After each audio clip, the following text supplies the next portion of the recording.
Hello everyone and welcome back to episode 308 of your favourite Formula 1 show. Yes, knowing we're returns, we're back today to preview the Hungarian Grand Prix. Of course, as always, I'm joined by Jamie183. First of all, how are we doing, sir?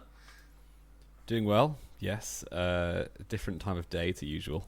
We're not it's not morning at the moment, it's actually afternoon. As we know, if it's not morning, it's going afternoon, but you know. Generally. Here we are, talking about Hungary.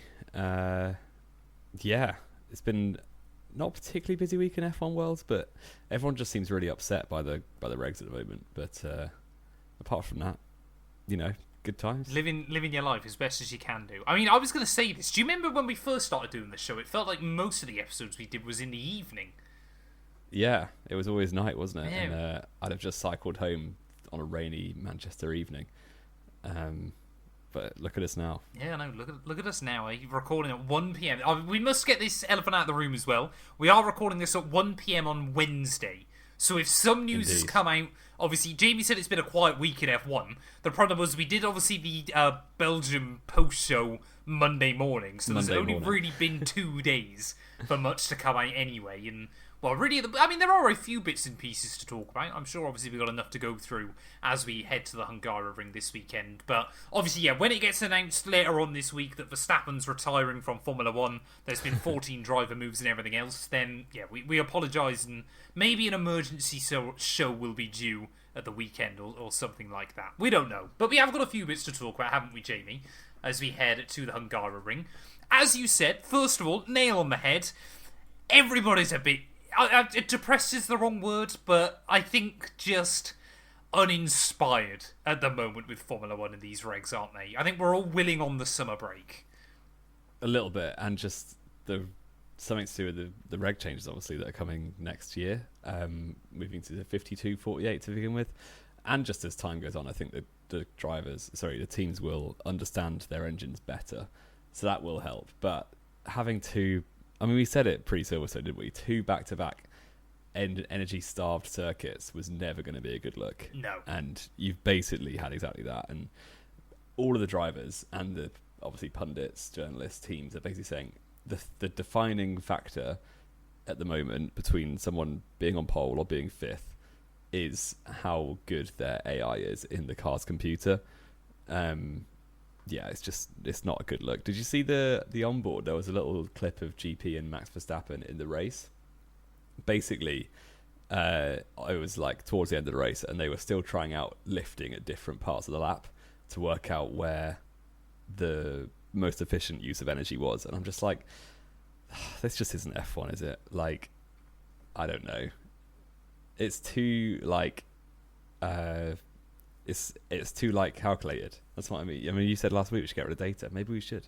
Yeah, Jamie, I've said it before and I'll say it again. If you limited the amount of data that the teams could have going into a weekend, I don't know exactly the scale that would have to be, whether it would fit on a memory stick or, you know, still require a supercomputer. But limit the amount of data.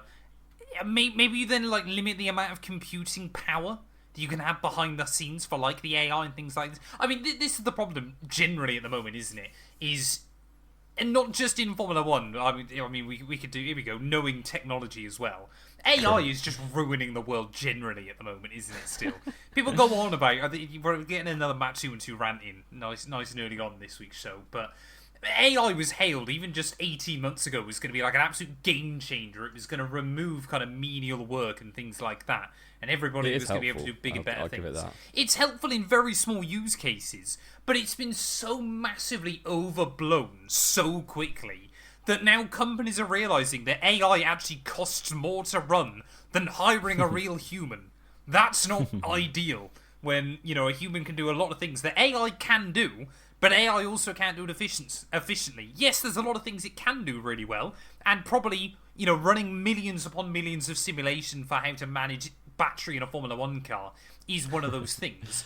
The problem that it can't work out, though, of course, is the small variables. It's a gust of wind, one lap, or tyres that are obviously evolving or blistering or anything, or, you know, a driver makes a small mistake, or the fact there's other cars on the track. Yeah. There's so many little nuances. Someone might throw an umbrella on track at Silverstone. Exactly. There's so many little kind of anomalies that nuances. AI can't handle.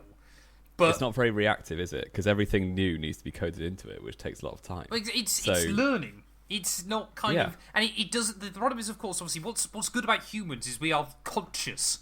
We can base it off previous experiences. AI can't do that. It is at 0 and then it is at 1.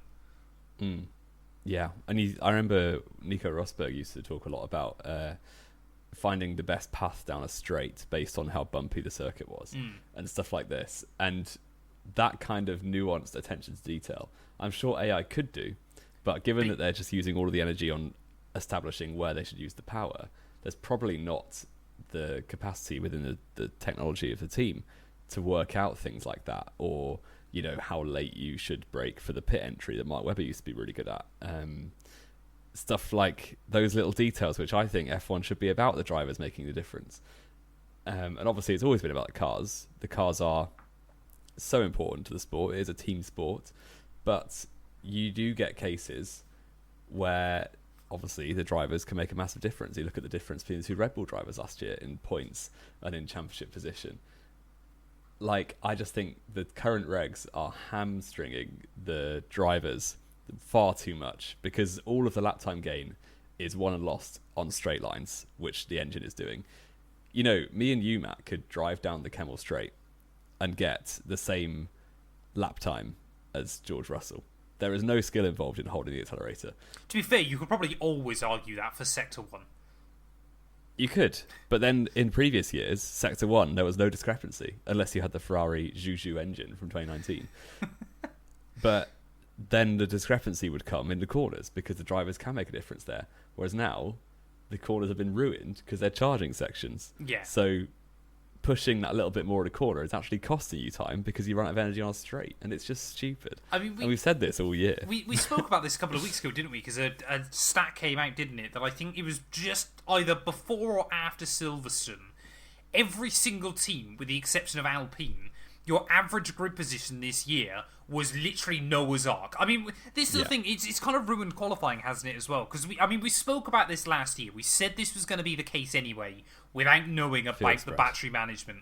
Field spread was always going to be a bigger issue. But qualifying at the moment basically follows the same format. The Caddies and the Astons go out in Q1, alongside either both Williams, or a Williams and Esteban Ocon. Then Ollie Behrman, the other Williams, or both Ascars go out in Q2 alongside the Audis and now normally the Alpines. Then it's the V-Carbs that end up in 9th and 10th. Obviously, then the McLarens, the Red Bulls, behind the Ferraris and the Mercedes normally. It's so... And it's probably been made even worse recently with the fact that there's clearly something going on with George Russell's engine as well. His engine is not working the same way as Andretti Antonelli's. And this isn't trying to take anything away from Antonelli, because I think even if George's engine was working perfectly still, Antonelli, I do honestly feel right now, has the edge over him anyway. But when that kind of... Really, when you look up and down the grid, you've kind of got... George and Kimi should be pretty even. Lewis and Charles should be pretty even, and they often have been this year. Lando and Oscar normally are pretty even as well. But then at most other teams, it feels like one driver... I guess at V-Carb as well, actually. But most of the teams, it feels like one driver tends to have the edge over the other anyway. I'll throw Audi in there as well. They're pretty closely matched. I was actually going to say Hulkenberg over one lap has been much better than Bortoletto this year. Well, yeah, true. But then just has no luck, so it doesn't matter. No, I totally agree. And you saw... obviously George Russell was a complete loss. And the radio that didn't get broadcast from George at the end of lap 1... was, not even the end of lap 1, where he was beaching the gravel at lap 1 in Spa, was pretty fiery, to say the least. Have you seen his onboard from this? Yeah, he just had no... He got limited at 308 kilometres an hour. Every single Mercedes-powered car had this issue on lap 1, all at completely different speeds. So strange, isn't it? And this is all, because we're relying so heavily on computers to decide where the power output is. And then on lap 1, it just kind of goes wrong.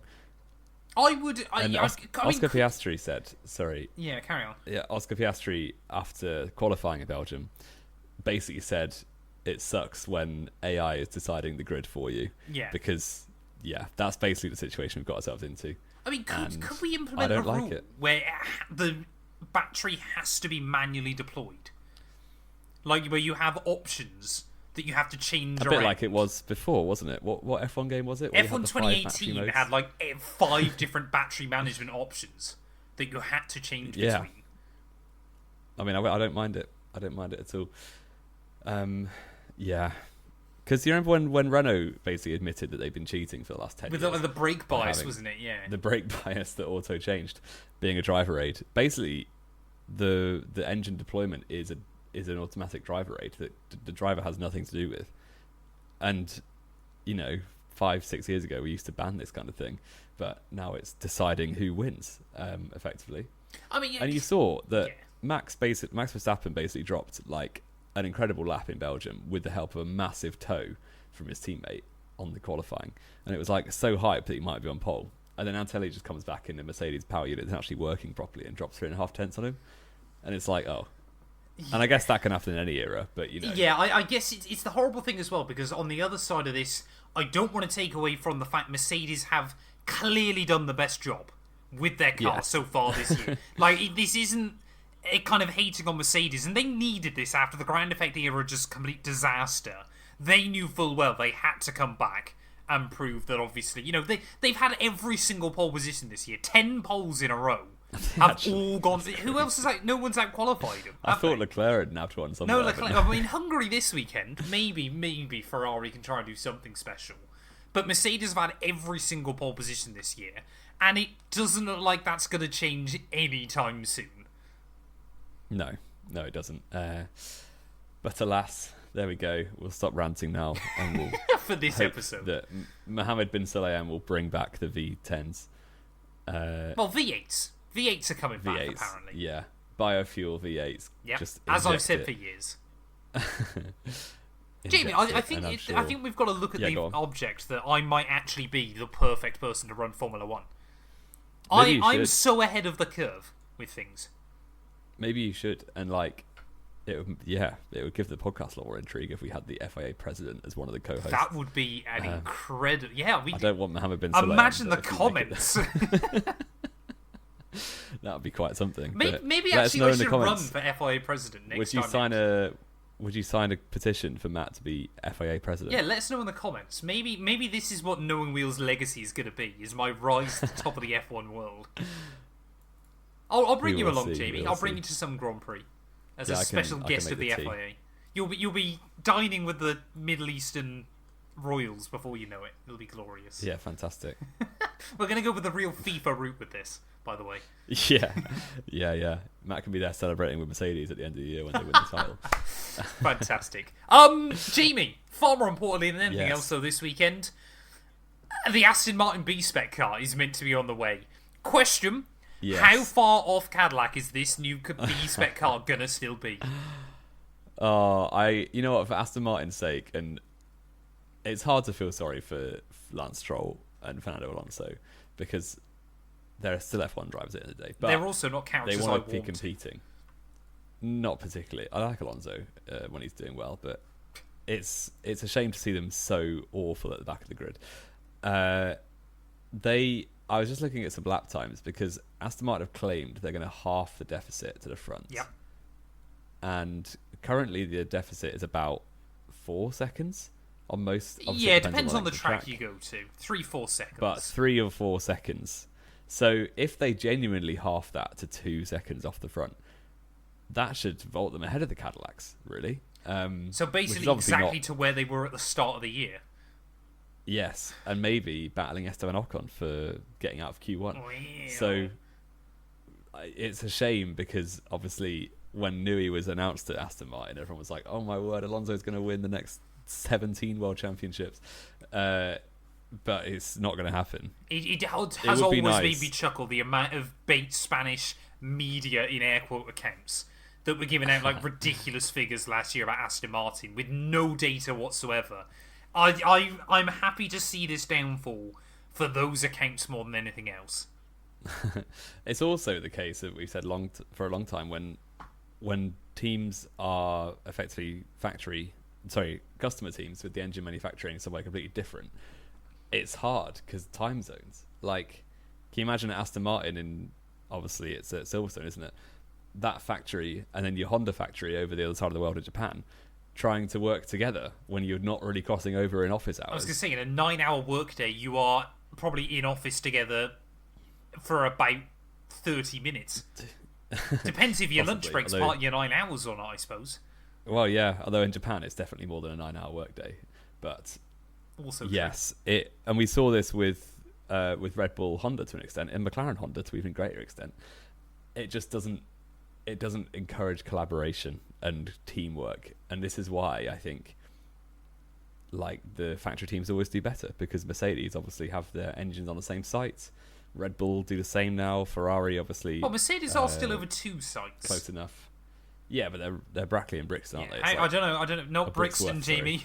You always say Brixton. It's so funny. I don't know what the time zone is between Brackley and Brixworth. I don't know what the journey time is either. It's probably less than an hour. I think it's 20 minutes on a good day. Yeah, you could probably walk it in less time it takes to fly to fly to Japan. Fly to Japan from Silverstone. But yeah, regardless, the model of having your engines be manufactured so far away, and actually for Alpine, in Viry and Enstone, they've been doing much better. Partly because the Renault power unit was dreadful, but partly because they've got their whole operations in one place now. Yeah. So they've removed the French from Alpine, and it's going a lot better. Yeah, just like Ferrari need to do. What, move the French? Italians. Well, the French have historically done quite well at Ferrari, actually. Exactly. And we've obviously got Fred Vasseur there this year, so glory to Freddie V. Yeah, I mean, it's like we said, we're going to take this with a huge pinch of salt, aren't we? On the one hand, I mean, Aston Martin, it would have been hilarious if at some point, because they were slipping closer and closer to the 107% rule.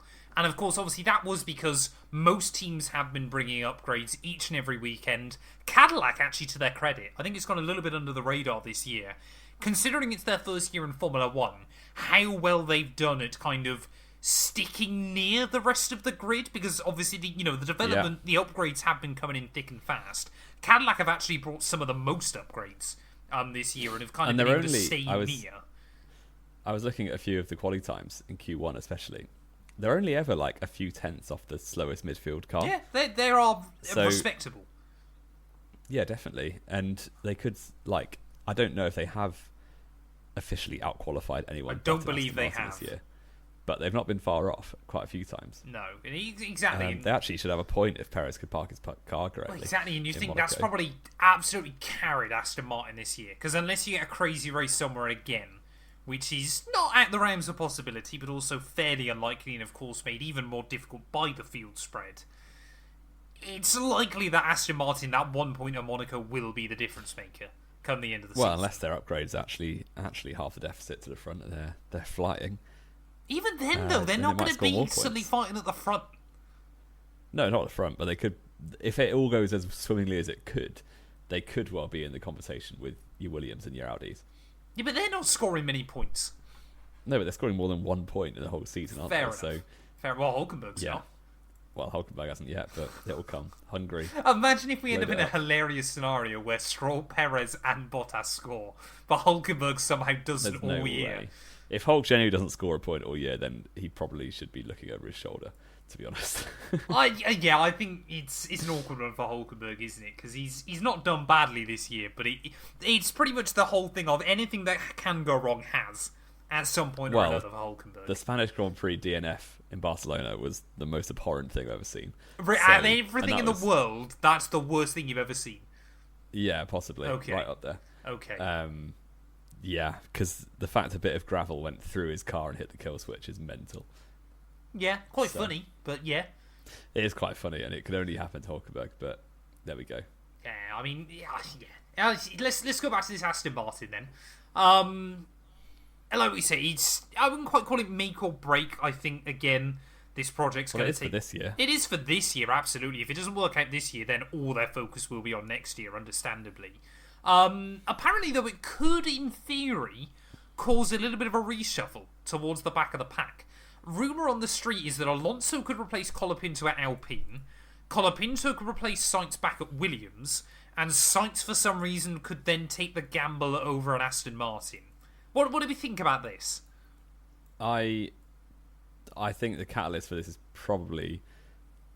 I mean, Alonso's unhappy, clearly at Aston, and I think Sainz is also unhappy at Williams because he's kind of pinned his colours to the mast by going with James Vowles last year, which in the short term worked really well in 2025.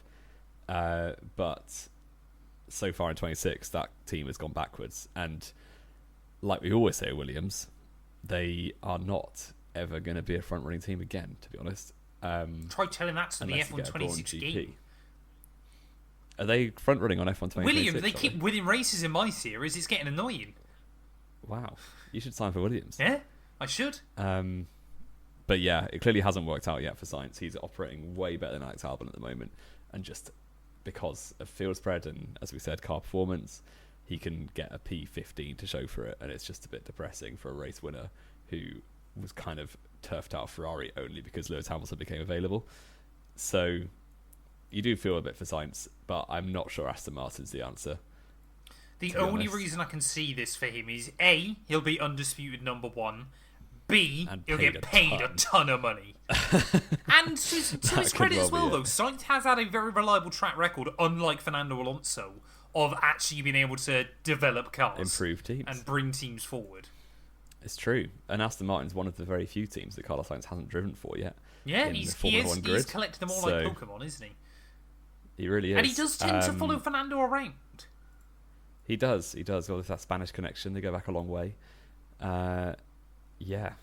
I think Alonso is just clinging on for any sort of relevancy he can in Formula 1 at the moment, given he's 45 years old. Well, why wouldn't you want to go back to Alpine again for the 8th time? For the 4th time. 4 sounds like you're exaggerating. It genuinely is the 4th time if he goes back to Renault. And every time has arguably been worse than the last. Yeah. Won a championship first time, won races second time. And I know you're all thinking of Singapore, but he did also win Japan, which is even more hilarious. He did. Third time round, fairly decent point scorer. Did get beat by Esteban Ocon, who's probably going to get sacked as well. And, I mean, what could go wrong this time? Exactly. And Alonso's track record of never developing teams has really been shoved even further into the ground at Aston Martin since he joined and they were podium fighters. And now they're back row dwellers. So... yes, it is not going particularly well for Alonso. And Colapinto in all this, I think he's just happy to be there, to be honest. To his credit, we've said this a couple of times. Colapinto, underrated driver this year. He was comfortably better than Gasly on race day Sunday in Spa. Belgium, he was. He has more than proven this year that he does deserve time in the sport. Yeah, he definitely deserves another year. And for drivers of his caliber who don't have the stellar junior career like some drivers do, you kind of have to take it on a few years by a few years basis. And Colapinto has definitely this year earned enough to stay for another 1 or 2 years. Yeah, so fair play to him. I guess the real question is, though, could Doohan have done exactly the same? Possibly, but Colapinto has a lot more money. So we shall never know. That also helps. It certainly does. Money talks, Jamie. Money talks. Have you got a quiz for me this week? I have. Wonderful. It's obviously the Hungarian Grand Prix. It certainly is. It's been about 6 months since I gave Matt a quiz, so here we go. Hungary, as we all know, randomly throws up like weird winners. New race winners. First time winners. New race winners. It does. So I have compiled a list of drivers who have won at Hungary exactly once. Okay. So not just they've only won once in the sport, they've only won at Hungary once. Exactly. Okay. So many of these have more than one race win in their careers. Yep. But they've only won at the Hungaroring one time. Okay. And you can have as long as you want, but if you get one wrong, it's over. Okay. There are 11 answers. I mean, I should probably tick out a few quite quickly then. Obviously, Esteban Ocon. Correct. Heikki Kovalainen, welcome to the world of winning. Correct. I did have a third, annoyingly, and it's immediately skipped my brain again.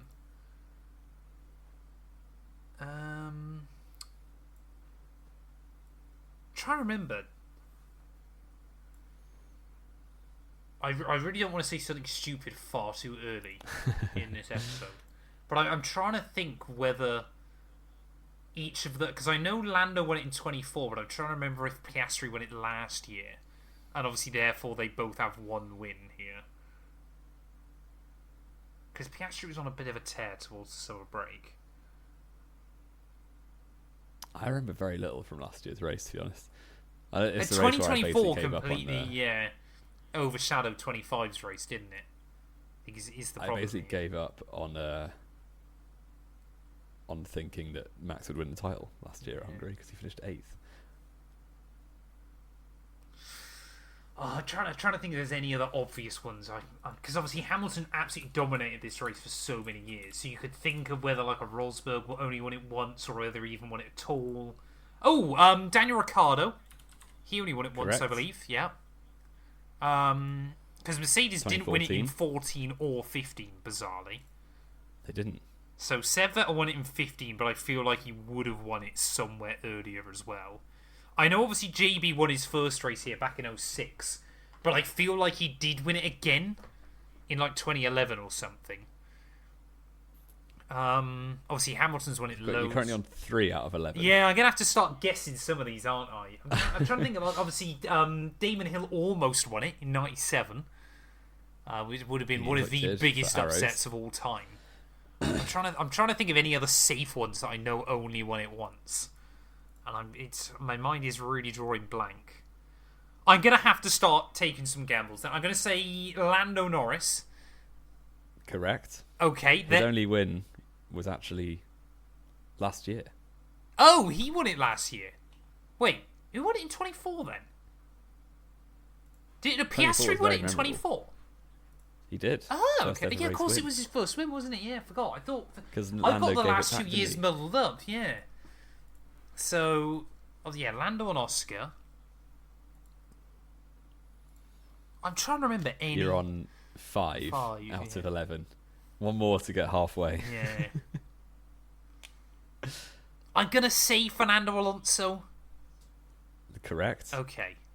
That's only won it once. Yeah. Obviously, his first win as well, back in 03. Yeah, of course, yeah. Obviously, Hamilton won it loads. Hamilton's won it so many times. You said Hamilton about 17 Yeah, I know, because I'm trying to think of the years he won it to try and eliminate other drivers that might have won it. I'm trying to think, like, could it be a Raikkonen or a Massa? I know Massa came obviously agonisingly close in 08, didn't he? Yeah, would have won the title. Yeah, would have.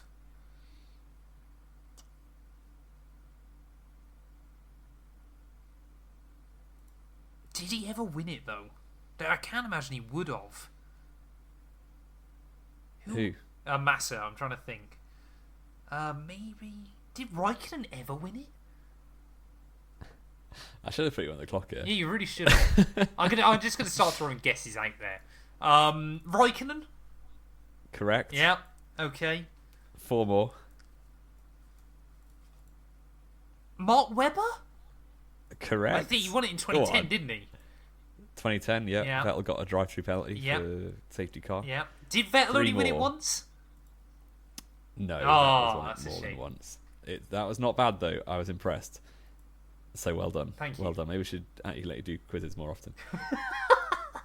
Vettel won it in, obviously, 2015. He's won it twice. 2015. Yeah. Did he ever win it at Red Bull? This is what I was trying to work out. I don't know when his second win was. I thought you had this data, yeah. I do. 2017 as well, when his steering broke. Wow. And then Rubens Barrichello won it once in 2002. Okay, yep. Nigel Mansell only won it once. I was trying to think of drivers in the 80s or 90s that might have only won it once. 1989, yeah. And then the last one was Thierry Boutsen. Okay. So that's going to be quite tough. Fair enough. But, as you said, Lewis Hamilton most wins with 8. Yeah. Followed by lots of drivers on, I think, Senna on 3 is the next most, and then a bunch on 2. Yeah, Schumacher won it 4 times. I was going to say, Schumacher and Senna won it a few times, didn't they? But it's a weird little track that seems to suit... A bit like Monaco, isn't it? It just seems to suit different cars each year. And often the case of having a quick car at the Hungaroring doesn't actually mean you've got a championship-winning car. But luckily, in our new AI-powered Formula 1 car era, it makes no difference. If your car's fast, it's fast as everywhere. Yeah, nothing matters anymore. No, exactly. Who cares? A nice depressing note as we head into our predictions to finish off the show. What are the scores on the board? You absolutely demolished me last time, didn't you? I did. There's only 8 points difference now. It's up to like 15 at one point. So you are on 38 and I'm on 30. Okay. So given there's been, 6 days since Belgium? Hey? I'm going to say... Wait, Belgium was last week, wasn't it? Yeah, this was... So they haven't had time to fix George Russell's engine yet. Oh, right, okay. So I will say Kimi Antonelli on pole. Okay. I will say Kimi Antonelli to win the race because I've got no creativity. Yeah, and you need the points. I will say high downforce. Where else has been high downforce this year? McLaren are generally alright at like the corner tracks. Red Bull's just alright everywhere now, isn't it? I will say Charles Leclerc in second. Okay. And Lewis Hamilton in third. Fascinating. I think that's the first time all year I've put Hamilton on the podium. I think it is. And he's second in the World Championship. Yes. I'm going to be brave, Jamie. It's the last race before the summer break. I've got a bit of a buffer. Hamilton pole. Hamilton victory. Annoyingly, I was going to say Leclerc and Antonelli, but I probably ought to mix it up a little bit. I'm going to say Russell P2 and Antonelli third. Wow. Repeat of almost Barcelona. Yeah, a repeat of something that hasn't happened yet. That nearly happened. Yeah. I mean, you could argue I've probably go. gone more basic than you there, but just the top three in the championship. But Yeah, exactly. I have Throwing said Charlotte Mercedes won't make it 11 poles in a row, which is probably Yeah, stupid. I don't think that's going to happen. Yeah, probably So quite 2 stupid. points for me, thank you. Yeah, you're welcome. And that's about everything, isn't it? Wonderful. Yeah, nothing more to add, I don't think. No, let us know your predictions in the comments. Yes, as always. Yep, definitely let us know your predictions. There won't be a podcast very quickly after Hungary because I'm away. So. Oh, and then I've got a wedding and... whenever the next... be a married man next time we record. Yeah, this is the last... I guess this is going to be the last episode I do as a single man. Crazy. Jamie183 though, as always, thank you so much for being here. Thank you all, as always, so much for listening as well. The next episode of No One Wheel then is maybe for the first time ever going to be a little bit rogue over the next few weeks because we've both got a lot of that thing called life going on, which is less uncommon for Jamie, but certainly... Yeah, Matt never does anything. Yeah, certainly a rare anomaly for me. I've got a mortgage to pay, so I'm just working constantly. You wouldn't understand what this is like. I have a job where I can... never mind. Where are you going with that? I was going to say my salary doesn't depend on how many hours I put into my work, so that's quite handy. Fair enough. Well, thank you all, as always. Leave a like, drop a follow, all that good stuff. And Jamie and I will be back at some point soon, hopefully.